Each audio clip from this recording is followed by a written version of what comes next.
Good afternoon to all of you, and welcome to our session, The Unspoken Truth. 3/5 of people form their opinion of someone in just 5 seconds of meeting them, and a third say that appearance is everything when forming their first impression. Many of the assumptions we make as a person's character start in the subconscious mind by gathering whatever data is available to us and then employs clever tricks to educatedly fill in the blanks that may appear. Often that same subconscious mind then creates a picture that seems clear and real, but is actually largely built on unconscious inferences that are made up by employing factors around person's body language, outer appearance, and perceived state of mind. These many clues and measures we spontaneously judge people by are absolutely vast. And the harsh truth is, the decisions people make about us within a fraction of a second can have an instant and long-lasting effect on our success or demise. For those of you that have read Blink, you will have understood that concept that in a flash of a moment, with virtually no conscious data, you've made the judgment. As unfair as it may be, as leaders, you are under the microscope every single day. Your employees, your colleagues, your customers all judge you by how you look, how you dress, how you think, and even subconsciously interpret how you're feeling. And sometimes, heaven forbid, they may even judge you for how good you are at your job. When you add to that the conscious elements of how you speak, present, write, react, and then further multi-layer that with the unprecedented access we now have to virtually every human being through your tweets, your posts, your playlists, the vast data we've been talking about this week, we then build a 3-dimensional appraisal. How many of us in this room have secretly got that vault, that presentation that didn't go so well, still traceable on YouTube? That press shot before you changed your glasses that you wish some higher power would delete? Or indeed, that was funny at the time comment that still appears every time you run your Google search. All of these contribute to how you're analysed, judged and viewed by the world around you. Think this sounds fluffy? Think it sounds unfair? It should all be about how great you are intellectually and, given your leadership credentials, how wonderful you truly are. I don't wholly disagree as a headhunter. After all, didn't our mothers teach us not to judge a book by its cover? Before we start the discussions today, let me set the scene by sharing 3 curiosities with you. The first presidential debate was broadcast on TV in 1960 between Nixon and Kennedy, and it serves as a perfect example of how body language makes or breaks a candidate. People who listened on the radio were sure that Nixon was the clear winner, while those who watched it on television believed Kennedy won by a long shot. We all know Kennedy ended up winning the election, but why was the audience so polarised? Because while Nixon sounded good, he looked awful. He was pale, sweaty, clearly anxious next to the young, handsome, confident-looking Kennedy. Nixon had a grey, ill-fitting suit, whilst Kennedy had a well-fitted suit, accepted makeup to sort of touch up his already tanned skin. And he looked right into the camera, whilst Nixon never settled his gaze. Whilst overall people have agreed more with what Nixon may have said, Kennedy's way of presenting himself made him the winner to those that saw him in person. The recent Farage-Clegg debate was another modern-day example, if not being all about substance and something else. Then, some decades later, in a journal of experimental social psychology, Adam Galinsky, a professor at the Kellogg School of Management, undertook an experiment in the era of enclothed cognition, broadly measuring the effects of clothing on the cognitive process. In short, could what you're wearing not only change the way you feel, but actually have an effect on the way you think and the way that you behave? In the experiment, 74 people were randomly assigned to either wear a white doctor's lab coat or a white painter's lab coat or regular clothes. And of course, incidentally, the 2 white coats were exactly the same. They were given a test for selective attention based on their ability to notice incongruences. Those who wore the white doctor's lab coat made 50% less errors than those that wore the white painter's coat or regular clothes. They had acquired heightened attention. Clothes invade the body and the brain, putting the wearer in a different psychological state. But you had to wear the coat. You had to see it on yourself. You had to feel it on your skin for it to influence your psychological process. And finally, I should mention Amy Cuddy's TED Talk. In her talk, she mentioned an experiment where she took a number of people about to go for a job interview. She halved the group and allowed one half to enter the room and act as normal and do their best. She took the second half of the group and asked them just for 2 minutes to sit or stand in what she terms power poses, and you can see one here. I think Andy Hart from Microsoft adopts this quite a lot. She then asked the group to continue into their interview as planned. The second group were judged as being far more confident, and they themselves reported feeling far less anxious. The reason Amy claims is because the poses give the candidates a sense of power, and in fact the subsequent swab test showed a rise in their testosterone, bringing confidence and competitiveness, and a lowering the stress hormone cortisol to banish the anxiety. Startlingly, with all these observations, aesthetics seem to influence the critical measures such as competency, confidence, warmth, creativity, bravery. And it's why the Lighthouse, as a leader in executive search, felt the great desire to bring this topic to Advertising Week. In the next 40 minutes, we'd like together to explore the magnitude of the way you're thinking, dressing and moving has an extraordinary impact on the way that people judge and perceive you as a leader, and to debate the question of whether these silent transmissions, these unspoken truths, can be tamed and mastered. So let's get to it and introduce the most incredible panel. Everything starts in the mind, so we're very fortunate to be joined by Britain's best-known psychologist, author, broadcaster and downright provocateur of all things behavioural in and out of the workplace, Judi James. And if there's going to be trouble this afternoon, ladies and gentlemen, it's going to start with him. Body language accounts for up to 55% of how we communicate. And while we like to study the face, the whole body gives us far better clues when conveying intense emotions. With over 26 books published, a raft of broadcast credits from CNN to Big Brother, was once a supermodel and still is as far as I'm concerned, Judi. A huge list of celebrity clients, a fantastic expert in body language, Judi James. And good things, they say, come in threes. And to be frank, this man has seen more naked women than most prolific media Lotharios in this room. Award-winning television presenter, stylist, designer, chef, campaigner, dog lover, downright entertainer and national treasure, the wonderful Gok Wan.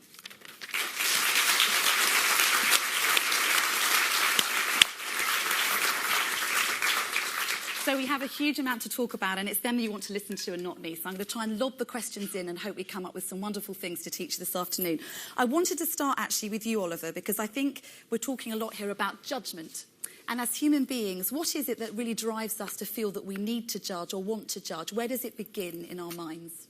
Well, it starts in our early childhoods, of course. That's where we form our templates for what we believe about the world. By the age of 6, you've got a thermostatic setting for your electrochemistry. You are very much formed by that age, not that it can't change after that. But it's a very simple test by which you can look at that, which is your early childhood is going to come into what I'm about to ask you to do, as well as many other things which, of course, are sociological. So if you could all just look, when I say so, look behind you, at the person, say, immediately to your right. And I'm assuming that if you know that person, then look at someone else. Look at that person and ask yourself to make 3 judgments. What is this person's greatest ability?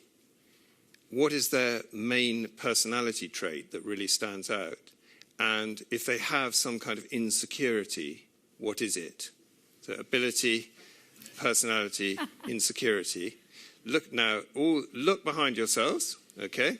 Look at the person you don't know. Of course, you're all looking behind. I forgot about that.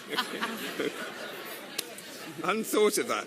I don't think you've got to look behind. Yeah. It's like fundamental You can tell an awful lot from the back of someone's head.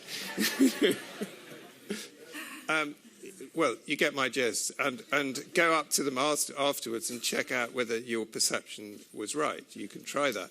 And, of course, what you'll find is that, now, this is where it gets interesting. You may be a master office politician, so you may have X-ray eyes. Certainly, all this stuff about blink is perfectly true, that we make very snap decisions. But what it's based on is, it often tells us more about ourselves than it does about the other person. And, of course, your 3 statements about somebody who you've never met, who you can just look at them, how likely is it that you're going to get it right? It's very, very unlikely.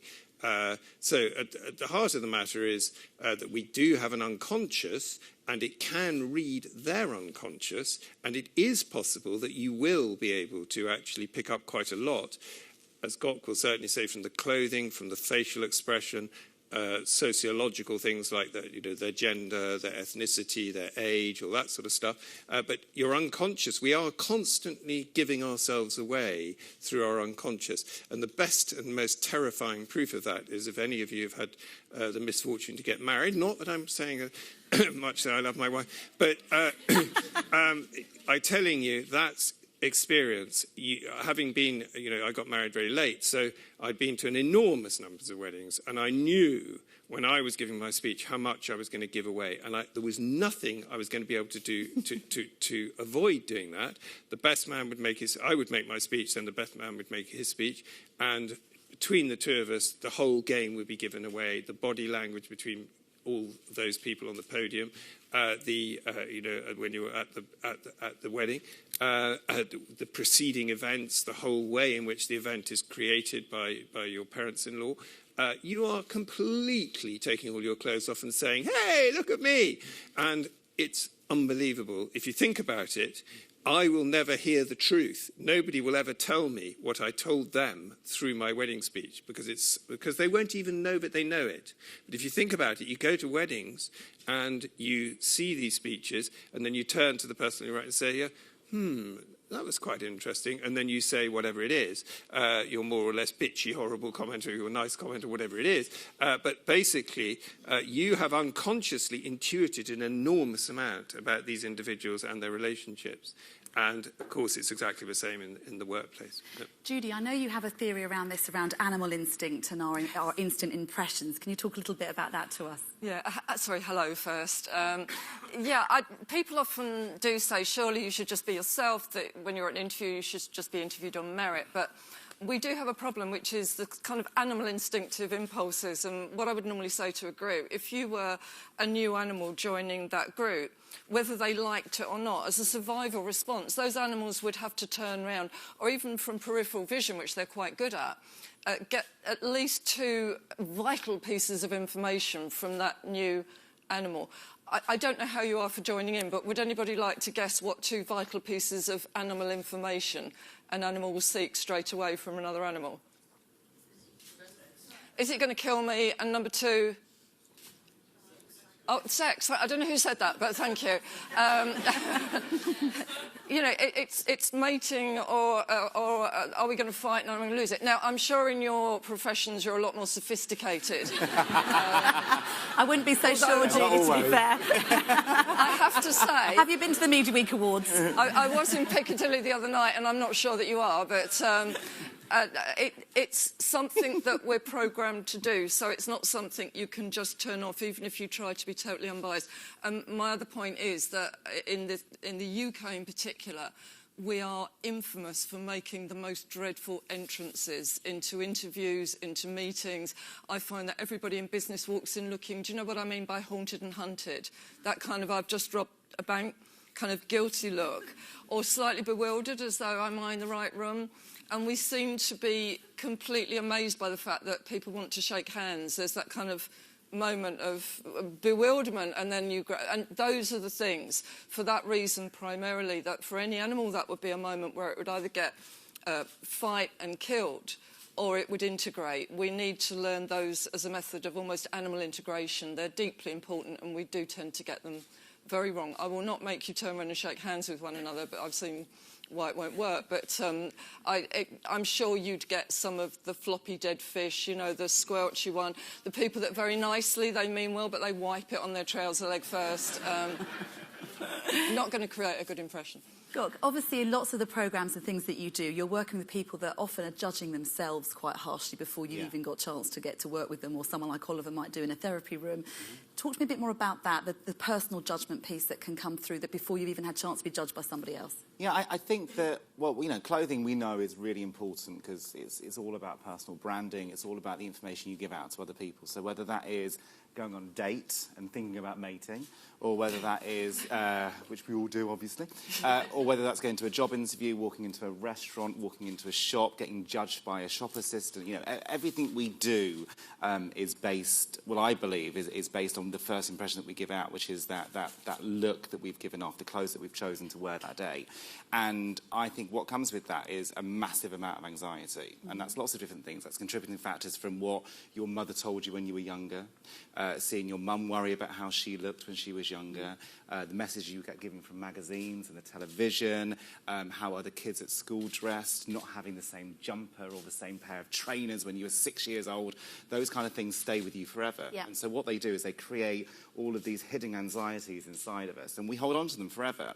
And the moment that we go into a situation, with me it's the women, it's when they hate their bodies, and it tends to be the 3 mirror moment on how to look good naked, or the first time that I meet them, or it could be a job interview, it could be when you're going to go and meet a client, you really want to secure that deal. What happens is that your confidence lowers because you doubt yourself instantly, because you doubt that moment of whether you can achieve, whether you're going to be right for the role, whether you're going to be the perfect boyfriend for this guy or this girl that you're meeting. And what you do is you draw on all of those anxieties, all that stuff that you've stored up forever. And the problem is with how we dress, it is so important that what you do is I think people tend to hunt around for the rules. And that's my job, is to get rid of the rules, because there are so many rules. And if you wear an A-line skirt, all of a sudden you're going to go and get a £1 million job. Or if you wear the perfect bra, you're going to sleep with a guy that's really hot. You know, that isn't always going to happen, unfortunately. So what my job is to get rid of those rules and try and rewire the brain slightly. Yep. That when a woman or a guy sees himself in the mirror and they, for the first time, see that themselves look different, that they can get a sense of confidence and lose some of those anxieties. Got you. Talking of that, can I talk to all of you about the self-awareness piece as well? So, Judi, about people that I think that they are perceiving to be, or wanting themselves to be, deemed as strong or giving a good leadership vibe from a personal presentation point of view, but are very much wide of the mark. And I guess we'll also get to you, Oliver, as well, about people's own perception of how they think they're coming across and what you can do to try and self-diagnose a little bit better. Yeah, I mean, I think we saw from those slides, I mean, which was like a trip down memory lane. I think I have analysed all of those photographs. But how often do we see politicians in particular who've probably, they've got a list of how they want to be perceived. But I think often it becomes over-congruent, and I don't know if you've ever seen them with their gesticulation. I mean, they're only making a small point, but it's like they're playing some manic piano, or, the hands, I won't say who did that, but Tony Blair, which they all seem to pick up on. And I think the problem is we look for congruence, and people will pick up. As Gok said, looking to look perfect is usually wrong. And I think, again, we see this in politicians when they look a bit too Botoxed, a bit too choreographed. In animal terms, that then frightens us more than somebody that's maybe being a bit more like themselves. I was watching Boris Johnson the other day, and he looked like he'd taken a balloon and rubbed it over his hair, and it was all standing up in it. Now, I can't imagine any coach saying, just grab a balloon, they'll love you for it. So we see sometimes things like that, and we find people a lot more genuine because of that. And looking at Nigel Farage, I mean, I had to analyse their body language the other evening. Nigel Farage was accused of looking sweaty, but I said, I think we live in a slightly different era now where maybe we would feel that, yeah, I think I might be sweaty because there'll be hot lights and the pressure. So perfect doesn't have to apply, but we do need to look congruent. And for that reason, when you're looking to create a certain and project a certain image, avoid the JBY syndrome, the just be yourself, because I don't know, most of us, it's not really pretty, is it? Particularly when you're just sitting around doing nothing. But learn how to get a look that is congruent so that it's got genuinely you there, but something that maybe gets buffed up for the extraordinary circumstances of being under the pressure of an interview situation or a meeting or a pitch. So it's projecting yourself, but learning how to do that under the right circumstances that counts. We admire that genuine look now more than anything else. But it's also, pointing that out, you know, that there are so many different little tricks that you can do to get yourself remembered. And that can be language, you know, it can be, you know, I remember going into a meeting with a band years ago to be their stylist, and I fell into the recording studio and fell onto the entire band and crushed them against the mixing desk. And I got the job, and it was amazing because they remembered me. So there are, you know, little things that you can do that with the way you look as well. And one of the things that I try and teach the women is that, you know, regardless of whether you're taking the kids to school or you're going to work or you're going on a date with your husband, you know, you've got to do something which is going to get yourself remembered, because what that does, not only does that keep you in that person's mind and there is an attachment there, but also you put probably 10 to 15% more effort into doing that, which then in return makes you feel better about yourself. And the minute you feel better about yourself, you feel more confident, which then gives you that 50% more, when we're talking about the lab coats, it gives you 50% more chance of achieving and being far more receptive to your environment. So, you know, that is really important. And you can do that on a day-to-day basis, not just going to work. Yeah. Oliver, the congruence incongruence piece comes up a lot in our work. So we have people going for interview for chief executive positions or commercial director roles. And, you know, we talk about imposter syndrome, so we all kind of suffer from that. But there are times when there is 10% of a job that we don't know how to do or we haven't done before. And the sort of temptation to fib a little or to slightly over-exacerbate what we think we can do can often then become a bit of an issue for us. Can you just talk to us about the incongruence piece within that? What happens to us? I think that I've done some work with senior executives on authentic leadership. There's a whole literature on this. And the distinction that needs to be made is between the self and the persona. So, as Judi says, when we're who we really are, just be yourself, be real, this sort of very American idea. Is obviously ridiculous. If at this moment, if I told you all the things I really feel, you know, you wouldn't probably want to hear them, and it would be wholly inappropriate. You know, I am here to. Judi, I think your outfit's working. You know, we have to put on a face to meet the faces that we meet, as T.S. Eliot put it, and this idea that there is a true self and, you know, a false self is anyway very questionable. There's no single unitary true self. This is proven by a wonderful experiment where they got a whole lot of male undergraduates to talk about 16 different categories of women. Would they be attracted to having sexual activity with them? And also, they were also asked, would they be willing to drug them with Rohypnol? Would they be willing to get them drunk? Would they not take no as an answer? They ticked all the boxes, and you know, they didn't want to have sex with older women. They didn't, you know, middle-aged women, say this is students. They didn't want to have sex with a 12-year-old girl. Blah blah blah blah blah. No, they wouldn't drug them with Rohypnol. They were then brought in the next day, and they were asked to masturbate themselves just before ejaculation. And just before ejaculation, they were asked to stop, and they answered all the same questions. Of course, they were willing to have sex with every category. Yes, the Rohypnol, yes, everything. Now, the question is, which is the true, you know, which of these people was the true person? Well, they're both true, of course. And in that sense, we have multiple selves, we are many different people. However, I do not press the hyperspace button at this point. A lot of psychologists do. I completely disagree with that. I believe that we do have authenticity, which is not the same thing as the true self. There is such a thing as authenticity, which, as Gok was saying, as I've been saying, it evolves out of your childhood history. You have a very, you know, a consistent pattern of, you know, cortisol, other hormones, you know, testosterone, whatever, and you have consistent patterns of brainwaves that are uniquely you. And when you're 6, you then move off in certain directions, and you get in with a bad set or you get in with a good set, and it all follows on, and you become the person you are sitting in this room now because of that. And that is authentic.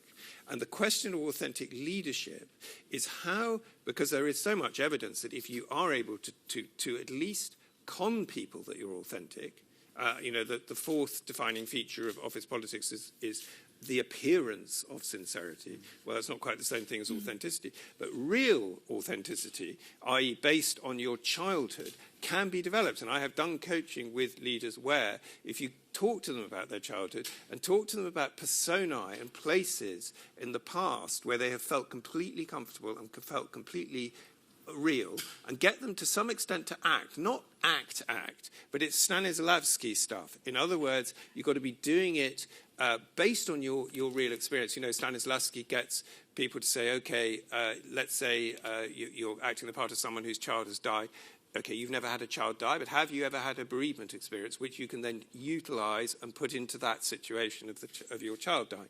It's the same with the leaders. You've got to help them to find something that is really solidly based deep down in their authentic experience, and then develop a persona with which to express their self. So you have yourself and you have your persona, and personae, of course, may seem very, very different from what you're actually feeling even, but authenticity is always at the heart of it. So there may be what you're actually feeling, there's the persona, and then there's your authenticity. It's as complicated as that. But it also can be as simple as understand your childhood and use that to develop a persona like David Bowie did with Ziggy Stardust.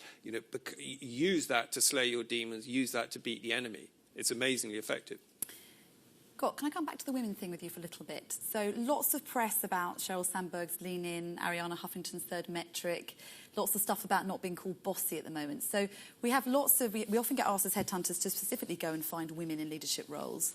And I think within that, there's lots of questions that we have as women about how do we come across as very strong individuals, but not necessarily having to behave or indeed dress like a man. Yeah. Have you got some thoughts on that you could share from a strength point of view? Yeah, absolutely. I mean, I think that, I think the biggest misconception is that when a woman goes into a leadership role and she's going up against lots of guys, and she's then compared, she's got to start looking like a guy, behaving like a guy, acting like a guy. But when in fact, she needs to draw upon all the stuff that stops her from being a guy, from being a woman. But at the same time, it is about being presentable. It's about, we wear every single thing we wear right now is a uniform. Fashion is tribalistic. We fit into different communities. So whether that's a guy walking down the street in a tracksuit, or whether that's a girl with a mohawk and loads of piercings, or whether it's I'm wearing a suit because I thought that I had to wear a suit because I'm sitting in front of all you gorgeous people right now. It's tribalistic. It's all about fitting into a sense of community. So when a woman goes into a role of power, it has to be that level of tribalistic. She's got to look as if she means business. So whether that is with structure of tailoring, whether that's sharpening out her shoulders and bringing in her waist and making her look more feminine but at the same time more structured, whether that's simple pared down makeup, whether that is scraping her hair back, whether that's not wearing unnecessary jewellery. All of that stuff is quite important, because if you then try to add too many things on, I call it the Christmas tree syndrome.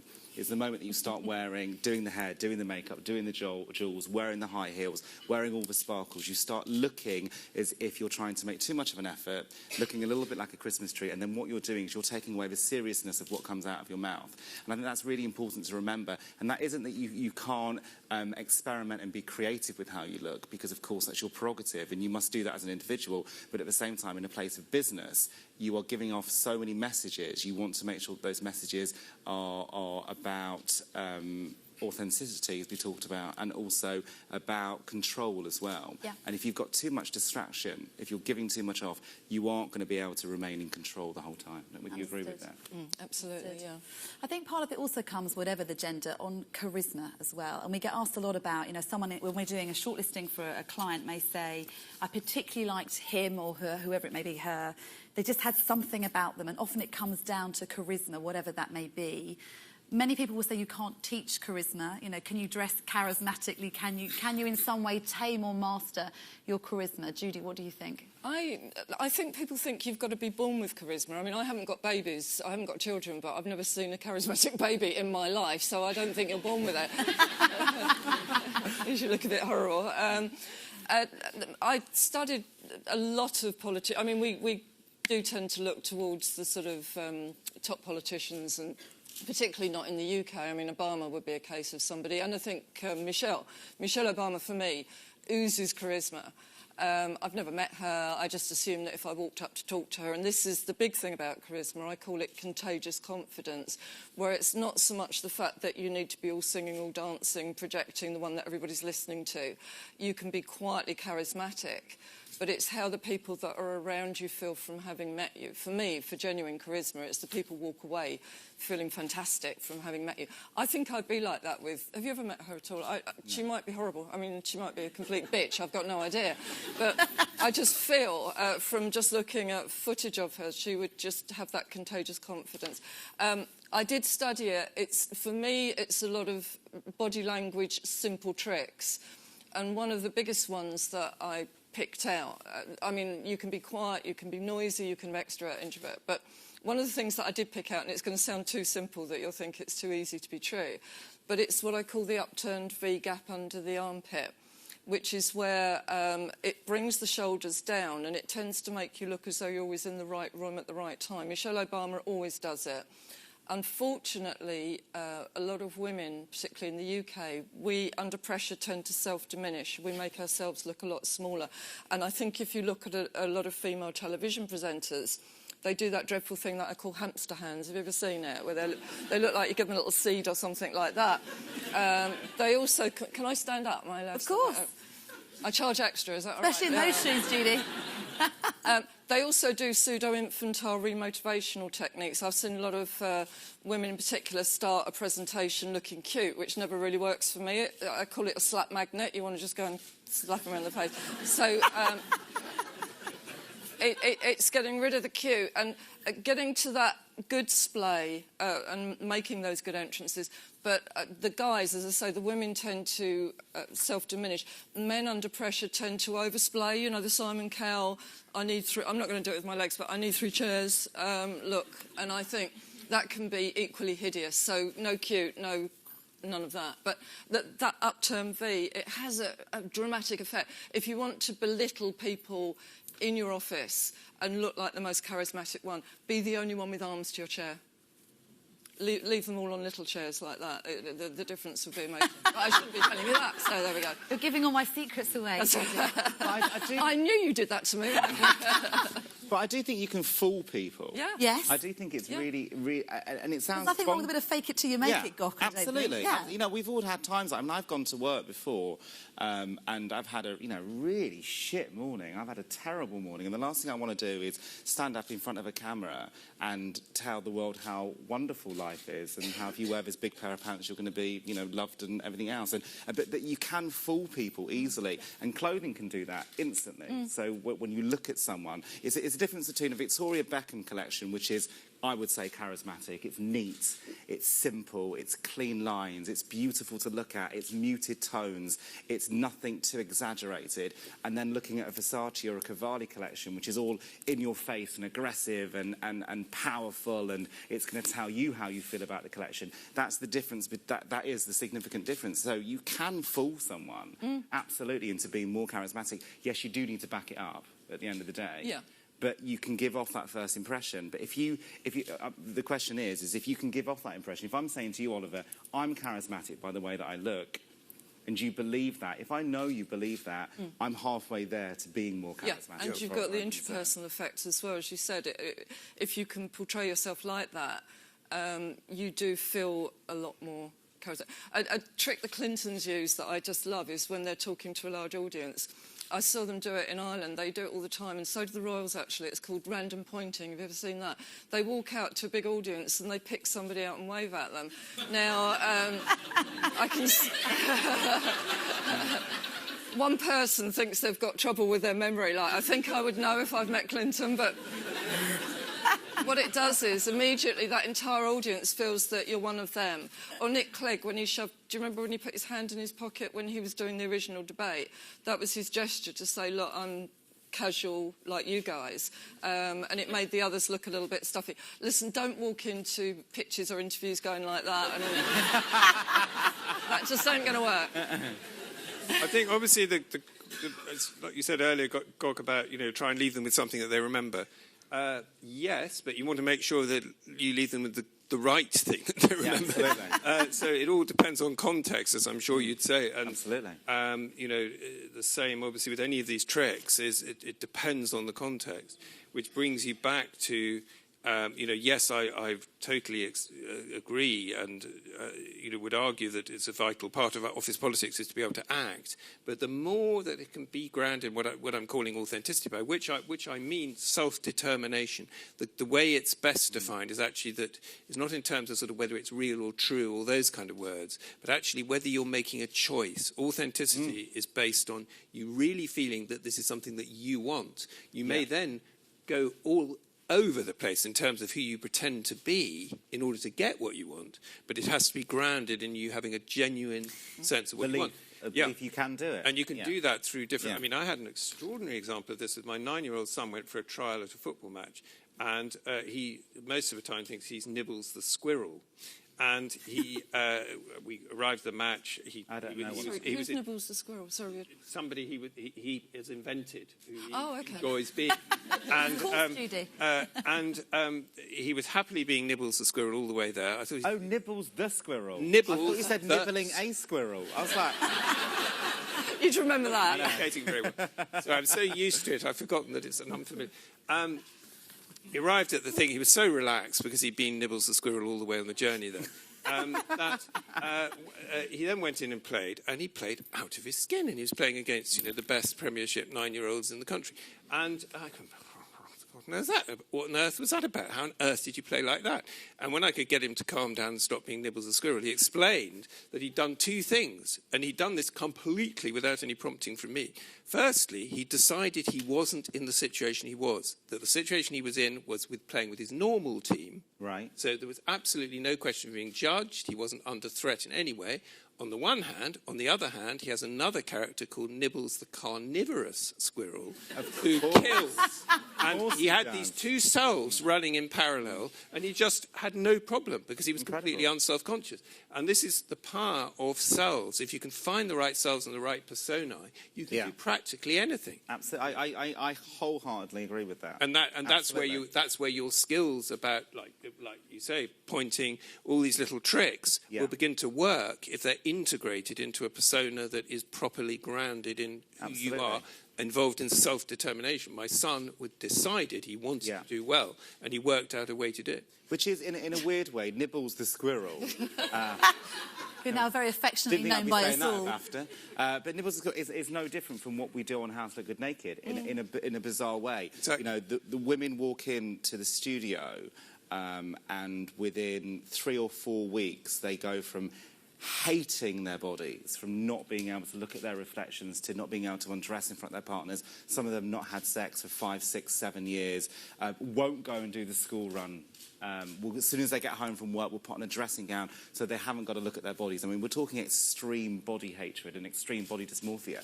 And I don't have a magic wand.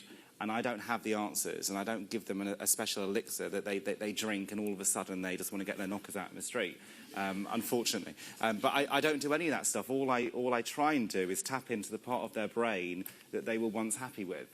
To the part of the brain that when they looked at themselves, they felt really confident. So that might be winning an award, that might be getting married, that might be having children, it's normally a moment of achievement. And we find that organically. We never go searching for it because the women will then often relinquish that information throughout the journey. So when in fact she puts on that dress at the end moment and she walks down that catwalk in front of 14,000 people in the middle of the bull ring in Birmingham, you know, she is no different at all whatsoever, but all she's done is she has channeled the part of her brain which is the most positive, which is the most comfortable, that she knows the best, that is her best friend, and the other side that has been probably sometimes drowned with negativity or been told bad stuff. She just puts that person... She's found a self that exactly, is... Exactly. She's found herself. And she is both people, like you were saying earlier on. She is both people, and she needs both people to be complete, but it's about understanding when you need to be each of those people. That's what I believe. Yeah, because one of the most powerful and simplest messages, if I'm teaching anybody to present, we are poor liars. And I mean, I don't know how many times any of you have presented where either somebody's just given you a disc or you know, oh, this is your presentation, and you either don't know the message or you don't really believe the message. And I mean, for me, I would just say the first person you've got to sell your message to has got to be yourself, because people can spot flannel a mile off these days. And I'm completely fixated on the idea of being arrested in years to come and trying to blame my nibbles the carnivorous squirrel. Wasn't me. But I always sit down and spend time selling something to you, an idea or a thought, whether you're speaking at a meeting. If you've got an interview, sit down and work out why you believe you should get that job. And I know that sounds completely simple, but most people don't. They're almost expecting the other person to believe them when they don't believe themselves. That will always reflect in your body language. It might not be the smoothest presentation, but it will be the most congruent, authentic body language. We did this trip. I made a series called Gok's Teens, which was all about kids with body dysmorphia, anorexia, eating disorders, the full works. It was all these very damaged, very, very poorly kids. And I met this incredible young girl who had a severe eating disorder, and she was absolutely obsessed with the skinny websites. I don't know if you've seen them, but the awful websites where people with anorexia, they kind of adore these girls, and they're very, really, really harrowing, awful pictures of very, very young girls. But she's obsessed with these websites. And I did this really simple trick with her, which I stood her in front of her mirror and made her look at her reflection, and then gave her 2 wedges of Post-it notes. And on the left-hand side, I said, this was your negative side. This is the side that you can have as much fun with. You can just put on, I hate my hair, I hate my boobs, I hate my stomach, I hate my legs, I hate, and she put on, for every single one of these, put on. And then I said, what I want you to do over the next week is go to this mirror, and you're going to be exactly the same person, and I want you to take off one of the negatives and write one positive. And it might not be something that you absolutely love, but it's something that you accept. So I accept my nails, or I accept my elbows, or I accept my knees. And then gradually over the week, she went to this mirror, and we saw a massive shift in her behaviour, because all of a sudden she wasn't confronted by the negativity in the mirror any longer. She was confronted by the positivity. And I'm not a psychologist. I'm no way near as clever as these two. But it's just a human behaviour thing, is the fact that we do have all of this stuff in. So whether you're going for a job interview, or whether you hate your body, or whether you're a teenager that's struggling, or whether it's, you're going on a date, it doesn't matter. We do have the power, I believe, and the strength to if we understand our brains slightly more about the impression that we give off to other people, we will always feel 100% better about ourselves. But that is something that you need to teach yourself. Would you agree with that? Yes. Absolutely, but I don't think one should, there are some things that are easier to change than others. It's fantastic what you're doing, well done. But I think that going back to the question of us in our professional lives, there's charisma and there's charisma. There is presentation of self in everyday life. You can do it in ways that are very persuasive in the short term. That's the only thing. Is I'd say there's no quick fixes. Definitely the scientific evidence on what happens in interviews is yes, there are certain rules, like, you don't big yourself up, particularly in the UK. You don't big yourself up too much in an interview situation, but you do in a salary debate. If you're going into for an appraisal, there's quite lots of evidence for that. There are various basic rules of thumb, and tricks you can play. I totally agree with that, yeah. But I think that the foundations of authenticity, you will get found out eventually. I mean, for example, it fascinates me. I've done a lot of work studying Vince Cable recently, reading his autobiography. And Vince Cable, everyone thinks, was what a man. He back in 2008, when he had his brief moment of fame, where he was bashing the bankers, and we all loved him because he was the only person telling the truth. Now, the thing is, the interesting thing is he actually couldn't give a toss about that. He is not a socialist. When you actually read his autobiography, he was completely acting, and he tells in his autobiography how he's been completely acting for years. He's eventually been found out in the sense that now his credibility, and it's still got the same voice. He's still playing the same tricks. He's still got the same ways that he's trying to be persuasive. But actually now he is, ultimately been found out. So, in the end, substance, there is, thank God, in the end, substance does come into it. What you actually do in your performance and who you actually are, you will get found out in the end. Everyone will think you're a slimy little creep if all you ever do is play tricks on them. On a positive level, we've got a few minutes left. A couple of questions for you. Who do you three think in the public eye, whether in leadership or celebrity, has got it right? Who has managed to master both the verbal and the physical to kind of feel a very authentic, strong, very likeable leader? Or figure? I'll go first. It's easy. No one. No one for me. Really? I spend all my time analysing them, and the more I look, the less impressed I am. I found Obama very impressive to start with. I think he's just turned into a few body language tricks that are still quite good, but not working as well. Absolutely nobody. OK. I hear you, sister. Oliver? I mean, I think Clinton is pretty incredible. And I certainly, everybody, I have met people who've met him, and also obviously met people who've been to his talks, and he is apparently gobsmacking. He has that thing. If you come into contact with him, apparently you go away feeling that he was personally zeroing in on you. He was really interested in you, etc. I saw him do that at a book signing in Piccadilly. A woman walked up. There was a queue a mile long, and he leant over and absolutely had this conversation as though she was Kissinger or something. She walked away looking so enhanced from that. But she wasn't necessarily 20 or something. She did save her dress afterwards. I know you can do that to men as well. So, yeah. Gok, who would you Well, say? I'd say Obama, actually. Yeah. Because I think he wears a great suit, and I think he's quite fit. So, you know, it's all personal, but, you know. One last serious question, then one funny one, if that's OK. On the Amy Cuddy stuff, obviously, she talked about getting yourself in these power positions and kind of getting you to a state or a point where you feel that you could conquer the world. If there was one tip you could each give to the audience today, if someone's about to go and do a huge presentation or a big interview or is going for the job of their dreams, what could they do just to give themselves that little extra thing? I mean, for me, it would be very similar, which is that I would relate it to the entrance, though. So I would normally say to people, sort yourself out before you walk into the room. Watch out if there's a glass panel, though, because if you're out there, like, inflating yourself into your power position, they will see you. But it's rolling the shoulders back and down, leaving the hand free so that you can do a good handshake. Know who instigates the handshake as well. A lot of people don't even know that it should be the host that should instigate the handshake. Be prepared in your profession for the odd air kiss. Do a bit of the old snogging. Lots of those where I am. Yeah.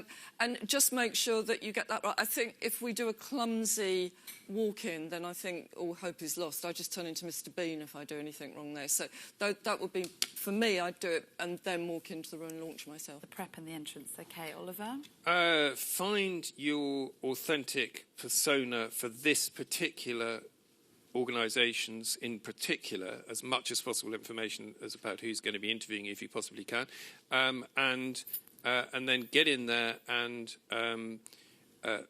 really make them like you, impress them with your knowledge, etc., etc., etc. But try and find a personal connection with, and there's probably not only going to be one person there, so you need to judge it differently for each individual. You need to ingratiate, you need to be very deliberate about how you're doing this, and you need a persona through which you're doing this, which is appropriate to this particular organisation. It's one thing to go and talk to Microsoft, it's another thing to go and talk to, Sky B.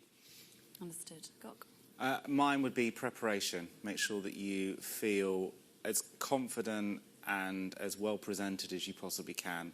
And the little trick, which I say to a lot of the women, is take a photo on your mobile phone. Get prepared, dress before, guys as well. Take a photo, go back to it 10 minutes later. The photo doesn't lie. If you still enjoy looking at it, then you know it's the right outfit. Because when you feel good in your outfit, and then you're always going to present yourself better. Oh, and no ball gowns. That wouldn't work. Oh.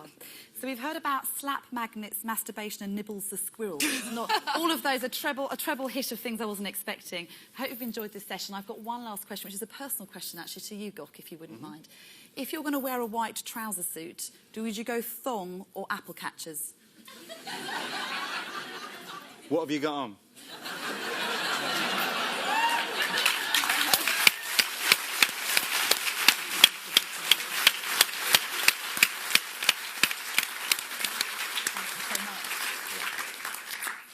Thank Thank you very much, everyone. We really enjoyed having you here this afternoon. We're obviously the Lighthouse Company, and all of these three fabulous people, Judi James, Oliver James, Gok Wan, for giving up their time for Advertising Week. So thank you very much again.